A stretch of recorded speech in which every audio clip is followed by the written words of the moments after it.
Hello বন্ধুরা, তো চলে এসেছি তাজ কিচেনে। আজকে বানিয়ে দেখাবো একদম সহজে 2 থেকে 3 রকম মশলা দিয়ে আজকে চিকেন লেমন চিকেন রেসিপি। আর রেসিপিটা এত সুন্দর আর এতটা টেস্টি, এটা আমার গ্যারান্টি যে অন্য কোনো বিভিন্ন টাইপের মশলা দিয়ে রান্না করার থেকে সামান্য 2 থেকে 3-4টে মশলা দিয়ে রান্না করা এই রেসিপিটা আমার কাছে যেমন সুন্দর লেগেছে, আশা করব আপনাদের কাছেও ভীষণ টেস্টি লাগবে। তাহলে স্কিপ না করে দেখতে থাকুন যে কত সহজে এই রেসিপিটা বানানো যায়। এখানে চিকেন বানানোর জন্য, যেহেতু লেমন চিকেন বানাবো, সেই জন্য চিকেনটাকে একটু বড় করে নিয়েছি সাইজটাকে। তো নিয়ে চিকেনটাকে খুব ভালো করে আগে থেকে ধুয়ে রেখেছিলাম।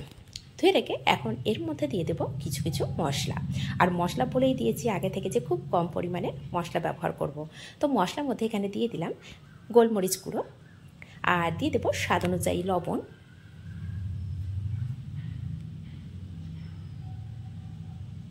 দিয়ে দেবো যেহেতু লেমন চিকেন হচ্ছে সেজন্য লেমন, তো লেমন জুস এখানে দিয়ে দিয়েছি। এখানে যদি কম খেতে চান লেমন জুসটা, সেক্ষেত্রে পরিমাণে কম করতে পারেন। আর এখানে দিয়ে দিলাম হাফ চামচ রসুনের পেস্ট। যদি কেউ রসুন না খেতে চান অবশ্যই স্কিপ করে যেতে পারেন। রসুনটা দেওয়ার কারণ হচ্ছে চিকেনের মধ্যে একটা হালকা গন্ধ থাকে, এই রসুনটা দেওয়ার জন্য কিন্তু সেই গন্ধটা একদমই চলে যায়, সেজন্য দিয়েছি। অনেকে যদি রসুন খেতে না পছন্দ করেন সেক্ষেত্রে অবশ্যই স্কিপ করতে পারেন।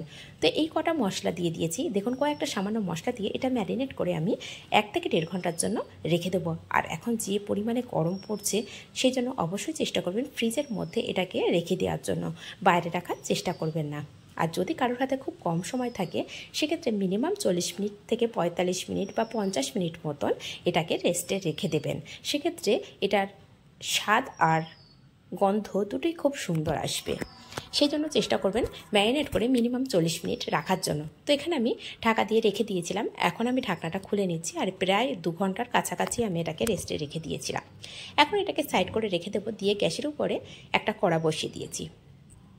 আর কড়ার মধ্যে দিয়ে দেব তেল। এখানে আমি রিফাইন্ড অয়েল ব্যবহার করেছি। তো তেলটা হালকা গরম হয়ে গেলে এর মধ্যে দিয়ে দেব কিছুটা গরম মশলা। আর গরম মশলার মধ্যে কি কি আমি নিয়েছি সেটা তো অবশ্যই দেখিয়ে দেব। নিয়েছি এলাচ, লং, দালচিনি আর তেজপাতা, সামান্যই 4টে শুকনো মশলা। তো এই মশলাটা দিয়ে দেব। দিয়ে কয়েক সেকেন্ড ভাজা করে নেব। আর এই যখন ভাজা করছি সেই পর্যায়ে ফ্লেমটাকে আমি মিডিয়ামে রেখেছি। মিডিয়াম টু লো রেখে ভাজা করছি। যদি এটা হাই ফ্লেমে দিই সেক্ষেত্রে মশলাটা কিন্তু পুড়ে যাওয়ার সম্ভাবনা থাকে। তো কয়েক সেকেন্ড ভাজা হয়ে গেছে। এখন ফ্লেমটাকে আমি হাই করে দেব। ফ্লেমটাকে হাই করে দিয়ে এখন চিকেন দিয়ে দেবো। একে একে সমস্ত চিকেনটাকেই দিয়ে দেবো। যেহেতু কড়াটা একটু বড় আছে, আমি যে পরিমাণে চিকেন নিয়েছি কড়ার মধ্যে সম্পূর্ণ চিকেনটাই চলে আসবে। আর চেষ্টা করবেন অবশ্যই ফ্লেমটাকে হাই রাখার। যে গ্রেভিটা আছে সেটাকে সাইড করে রেখেছি, সেটা কিন্তু এখন দেব না। আর ফ্লেমটা হাই না করে রাখলে সেক্ষেত্রে চিকেন থেকে কিন্তু একটা জল ছাড়তে শুরু করে। আর যেহেতু এর মধ্যে টক দই আছে সেটা থেকে জল ছাড়তে শুরু করবে। আর ফ্লেমটা হাই যদি রাখি সেক্ষেত্রে চিকেনের জলটাকে খুব সহজেই শুকনো করে দেবে আর চিকেনটাকে খুব ভালোভাবে ভাজা ভাজা হয়ে যাবে। সেই জন্য হাই ফ্লেমে রেখেই এটাকে ভাজা করে নিতে হবে। তো একটা সাইড হালকা করে ভাজা করে নিয়েছি। আর যেহেতু ওই লেগ পিসটা খুব ভালো করে কালারটা হয়নি, কারণ ওখানে একটা তেজপাতা লেগেছিল, সেই জন্য ওই লেগ পিসটা ভালো করে ভাজা যায়নি। কিন্তু পরের চিকেনগুলো আমি দেখিয়ে দিচ্ছি, যে পিসগুলো আছে সেগুলো দেখুন প্রত্যেকটা খুব সুন্দর করে একটা কালার চলে এসছে। ঠিক একইভাবে অপর সাইডটাও আমি এইরকম ব্রাউন কালার করে ভাজা করে নেব। আর ফ্লেমটা কিন্তু যতক্ষণ ভাজা হবে চিকেনটা ততক্ষণ কিন্তু একইভাবে হাই ফ্লেমে রাখতে হবে। এতে করে সম্পূর্ণ চিকেনটা খুব ভালো করে ভাজা হয়ে যাবে। আর কত ভালো করে ভাজা হচ্ছে আর কালারটা কত সুন্দর আসছে সেটা কিন্তু খুব কাছে থেকে দেখানোর চেষ্টা করছি আপনাদেরকে। দেখুন আবারও একটা তুলে দেখিয়ে দিচ্ছি যে কতটা সুন্দর কালার এসেছে। আর এত সুন্দর কালার আসলেই কিন্তু চিকেনের গন্ধ একদমই থাকবে না, আর একটা সুন্দর সেন্ট চলে আসবে। এতে করে খেতে ভীষণ টেস্টি হবে। এখন যে গ্রেভিটা রেখেছিলাম না, সেই গ্রেভিটা দিয়ে দেবো। যেহেতু চিকেনটা সম্পূর্ণ সমস্ত সাইডটা খুব ভালো করে ভাজা করে নিয়েছি, নিয়ে এখন গ্রেভিটা দেওয়ার পরে এখন ফ্লেমটাকে একদমই লো করে দেব।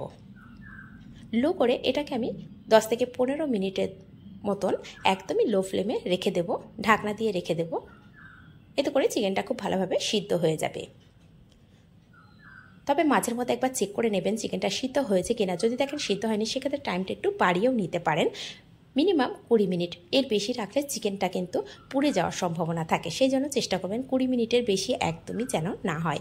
তো আমার সময়টা লেগেছিল 15 মিনিট। তো এদিকে যতক্ষণ সিদ্ধ হচ্ছে ঠিক ততক্ষণের মধ্যে আমি এদিকে একটা 1 চামচ নিয়ে নিয়েছি কর্নফ্লাওয়ার আর 3 চামচ জল দিয়ে মিশ্রণটাকে রেডি করে নেব। আর রেসিপিগুলো কেমন হচ্ছে কমেন্ট করতে কিন্তু একদমই ভুলবেন না। আর যদি এই রেসিপিটা বানান অবশ্যই কমেন্ট করবেন, কারণ এটা খেতে ভীষণ টেস্টি হয়েছে আমি বলেছি। তো আপনারা বানিয়ে দেখবেন আসলে এটা কতটা টেস্ট, সেই জন্য কমেন্ট করতে কিন্তু একদমই ভুলবেন না। এদিকে কথায় কথায় দেখুন চিকেনটা আমার 15 মিনিট হয়ে গেছে। 15 মিনিট পরে আমি এখানে নিয়েছি, আর তার মধ্যে আমি একবার চেক করেছিলাম, তখন এর মধ্যে জল ছিল, সেই জন্য আমি আর দেখাইনি। অবশ্যই চেষ্টা করবেন একবার থেকে দুবার চেক করে নেওয়া। তো এখন দেখুন তেলের উপরে একদম চিকেনগুলো হয়ে গেছে, জলটা কিন্তু একদমই শুকনো হয়ে গেছে, আর কালারটা কতটা সুন্দর চলে এসেছে সেটা তো দেখেই বুঝতে পারছেন। আর চিকেনটা কিন্তু একদমই সিদ্ধ হয়ে গেছে। ঠিক এই পর্যায়ে ফ্লেমটাকে আমি মিডিয়াম টু হাই করে দিয়েছি। হাই করে দিয়ে এখন যে কর্নফ্লাওয়ারটা মিশিয়ে রেখেছিলাম সেটাকে দিয়ে দিলাম।